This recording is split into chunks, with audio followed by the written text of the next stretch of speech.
Land titling act చట్టం తీసుకొచ్చిన కేంద్ర ప్రభుత్వం దీని గురించి అంటే బీజేపీ నేత సీనియర్ నేత అయిన రఘునందన్ బాబు మాట్లాడుతూ ల్యాండ్ టైటిలింగ్ యాక్టుపై టీడీపీ దుష్ప్రచారం చేస్తుంది. భూ రికార్డు డిజిటలైజేషన్తో సమస్యల పరిష్కారానికి ఈ చట్టం తీసుకొచ్చారు. ఎన్నికల్లో మాతో భాగస్వామ్యం ఉన్న పార్టీలు తప్పుడు ప్రచారం చేయడం మంచిది కాదంటూ కూడా రఘునందన్ బాబు టీడీపీ చంద్రబాబు నాయుడికి పవన్ కళ్యాణ్కి చురకలంటించారు. మరి వాళ్ళు వినండి ఒకసారి. ఇది చెప్పిందంతా ఎవరు చేస్తానంతా చేయిస్తానంతా కేంద్ర ప్రభుత్వం. అయితే రాష్ట్రాలకి కొన్ని మార్పులు చేర్పులు చేసుకుని ఉండొచ్చు. ఉదాహరణకి మన దగ్గర ముఖ్యమంత్రి గారి ఫోటో వేస్తున్నారు అని అన్నారు. అది కేంద్ర ప్రభుత్వం చెప్పదు, ఏది నీ ఫోటో వేసుకోమని. కానీ కేంద్ర ప్రభుత్వం బ్రాడ్గా ఈ డిజిటలైజ్ చేయాలి, ఈ రికార్డ్స్ ఇదంతా చేయాలి అన్న సూచన మేరకే జరుగుతూ ఉంది. ఇది ఎట్లాగా కరెక్టు? కేంద్ర ప్రభుత్వం ఇన్వాల్వ్ అయ్యి ఇప్పుడు వాళ్ళు డైరెక్షన్ ఇచ్చి చేయమన్నప్పుడు దీనిలో ఏదైనా ఒప్పులు తప్పులు ఉంటే లేకపోతే ఏదైనా సరి చేసుకోవాల్సి ఉంటే అవి సరి చేసుకుని చేయొచ్చు. కానీ అవి మొత్తం స్క్రాప్ చేస్తామంటే ఇప్పుడు కేంద్ర ప్రభుత్వం నుంచి ఇచ్చిన 200 కోట్లు వేస్టే కదా. పైగా మాతో మిత్రపక్షంగా ఉన్నప్పుడు ఎవరైనా మమ్మల్ని కూడా ఒకసారి దాని మీద సంప్రదించుకోవాలి కదా.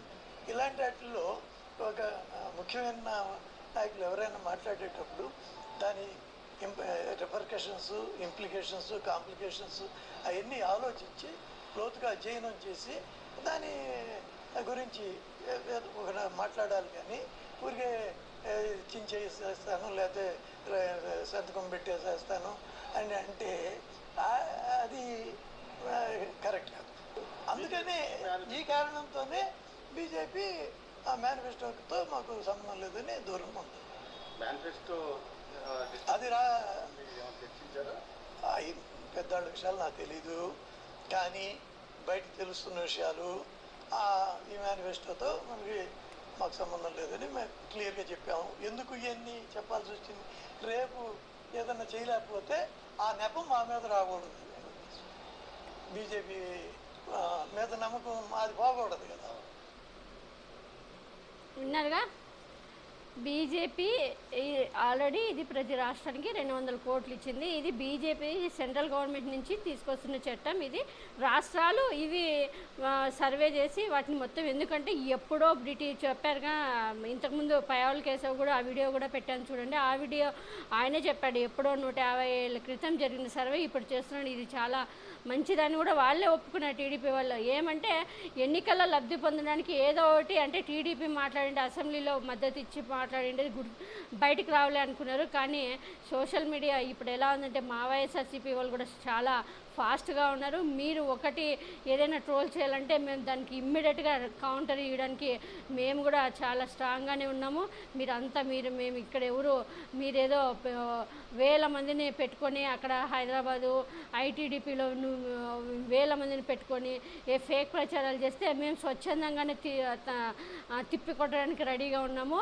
మేమంతా జగన్మోహన్ రెడ్డి గారు మీరు అభిమానం ప్రేమతో ఉండేది, మీరు డబ్బులు జీతాలు తీసుకొని మీ వాళ్ళు ట్రోల్ చేసేవాళ్ళు, మేమంతా అభిమానంతో చేసేవాళ్ళం, అదే మీకు మాకు తేడా. సో ఈ చట్టం గురించి మీరు విన్నారుగా, రఘునందన్ బాబు క్లియర్గా ఎక్స్ప్లెయిన్ చేశారు.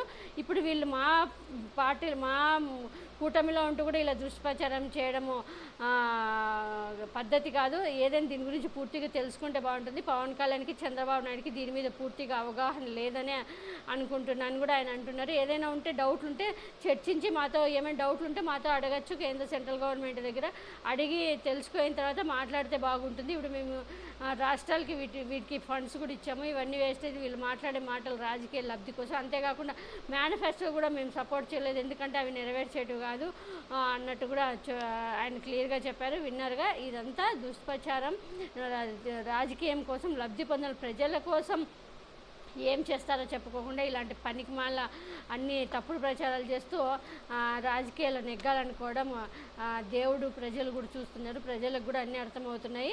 ఇలాంటి తప్పుడు ప్రచారాలు చేసే వాళ్ళని, ఇలాంటి దుర్మార్గులకి ఎప్పుడు దేవుడు సపోర్ట్ చేయడు. దేవుడు ఎలా బుద్ధి చెప్పాలో బాగా చెప్తాడు.